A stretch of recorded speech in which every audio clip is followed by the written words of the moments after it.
Do all roads lead to heaven? Do all roads lead to heaven? That'll be the topic of today's discussion. And if you get out and talk to people about Christianity or about religion, about God in some way, somewhere along the line, you'll run into somebody who will say, well, you believe this and you believe this and I believe that. And there's all kind of religions and they all lead to heaven.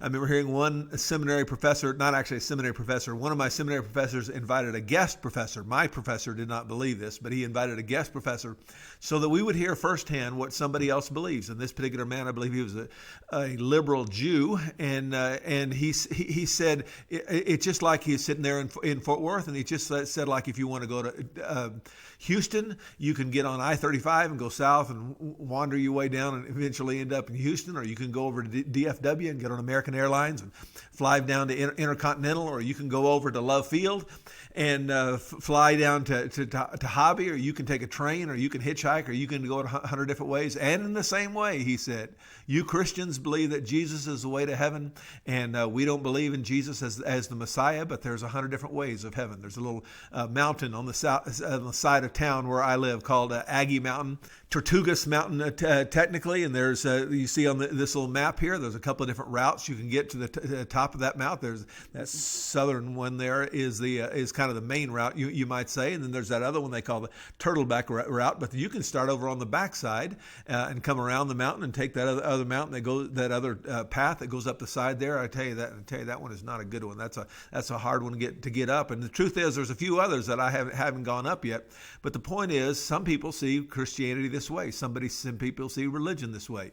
And I want you, teacher, to equip your people that if this week somebody says to them, well, you believe in Christianity, but all roads lead to heaven, I want you to equip them to deal with this. There's an old fable that deals with this about a blind man and the elephant. That one blind man sits on top of the elephant and touches the elephant's ear and says an elephant is like a fan, and somebody else touches his tusk and says it's like a spear, and another blind man touches another part of it and says it's like a snake, and another a tree and a wall and a rope and so on. And again, many people say this is how religions are. They all lead to the same place, and so we all just need to be sincere, and we all need to sing Kumbaya and do the best we can. And I want you, teacher, to equip your people to deal with that kind of objection today.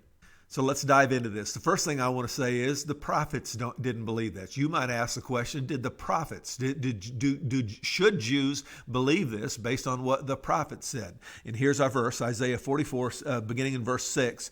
This is what the Lord says, Israel's King and Redeemer, the Lord Almighty. I am the first and I am the last. Apart from me, there is no God.